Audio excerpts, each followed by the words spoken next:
Over easy, honey.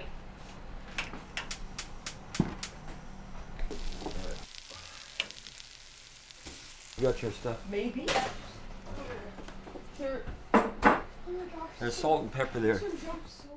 We're the Olsen family. We've lived in Point Roberts for about 20 years. Yeah, he's got his horn. Basically, Point Roberts is a 5 square mile peninsula of American territory that got stuck up underneath Canada. And to get here from anywhere in the United States, you need to cross the border twice. To get here from Canada, you only need to cross the border once. Well, Point Roberts is this oddity of history and geography, really. It's an American exclave, a kind of, I think somebody called it a fingernail sticking out of Canada that sort of accidentally crosses the 49th parallel. And it's a small community. I think it's about 5 or 6 square miles. It's only about 1,200 people, maybe 1,300 people. Point Roberts schooling is kindergarten through 3. So then 4 through 12, they go to Blaine. And that's across 2 borders. And of course, if you go to college, we don't have one of those here either. Well, he gets up in the morning and he eats breakfast like most people. Bye, honey.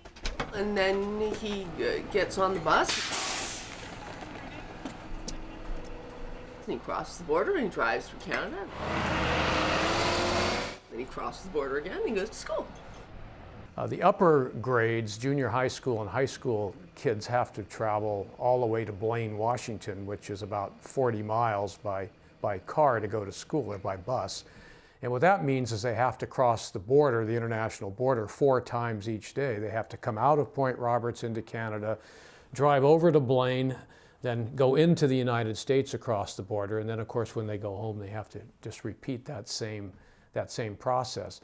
So there's a lot of crossing of borders for school kids. It's something they've been doing for many years, so they've got it worked out fairly well in terms of, the buses get processed quickly and it's not a lot of hassle, but it's just very inconvenient. But there's really not enough sort of economy in Point Roberts to support building the kind of support facilities like schools that you would need for the small U.S. population that lives there permanently.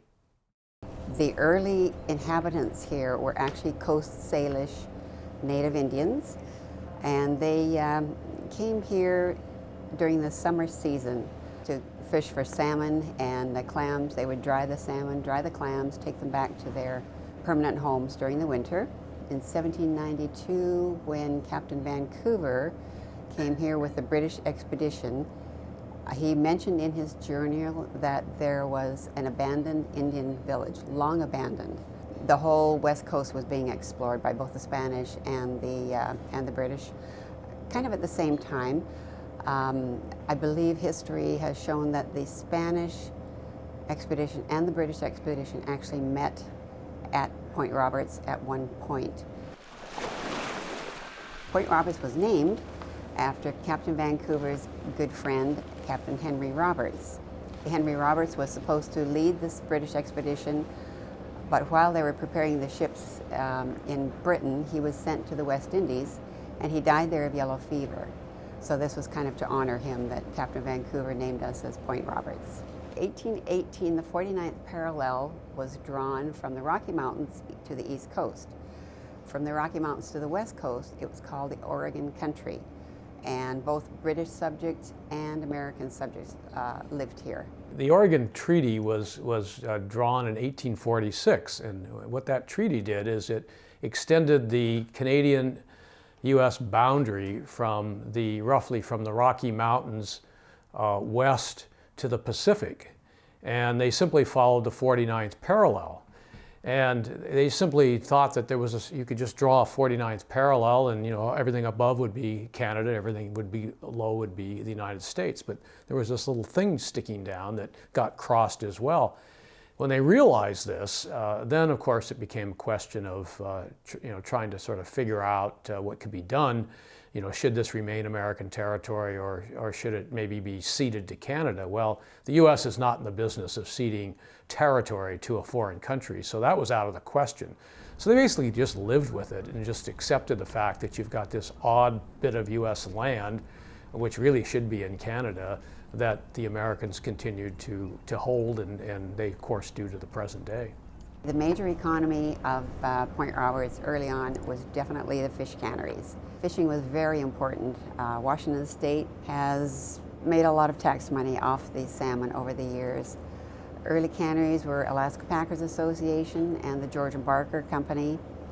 At one time, the point was ringed with fish traps.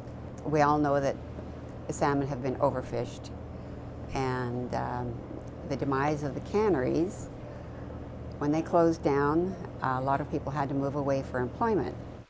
As far as our business base, it's mostly mail order gas and dairy at this point.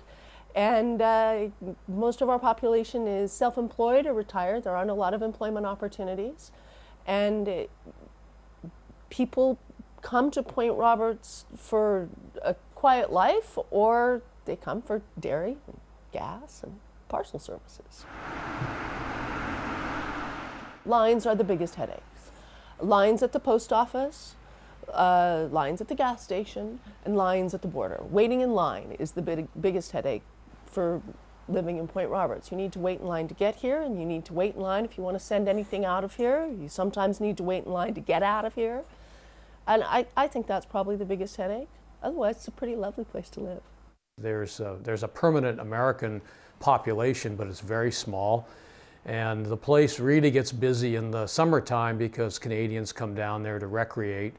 But other times of the year, it's also very much a Canadian destination because it's very close to Vancouver, and prices are less for all kinds of items. There's just things there that they can't find in Vancouver, so Canadians like to come down there and shop and recreate and do other things. But also, there's a fair amount of Canadians who live down there, maybe not on a permanent basis, but own property, and they go down there in the summertime because it is very nice. It's got a nice coastal area. There's a nice marina there, a lot of parkland, and the property prices are less expensive, quite considerably less expensive than equivalent property would be in the Vancouver area, just to the north. I'm Joan Dickerson, and I own and operate Brewster's Fine Foods, which is a combination restaurant and country store. There are close to 20 businesses in Point Roberts that have storefronts. The business challenges in Point Roberts have changed over time. When I first opened in 1996, the year after I opened, the Canadian dollar fell out of the sky and went down to 62 cents on the dollar. So that was my first big challenge. Then after 2001, we had heightened security at the border, and that was our second big challenge here in Point Roberts. Well, right after September 11th, the border closed, and that was a huge problem for people, commerce, trucks, people who normally cross the border going to school, this kind of thing. That didn't last for more than about 2/3 of a day, and then the border opened up, but it opened in a very kind of tentative way, so that cars are being checked very, very carefully, and the people who were used to crossing with very little questioning or anything like that suddenly found themselves being heavily interrogated when they got to the border. And this was a huge inconvenience for people at Point Roberts, especially because they cross the border all the time.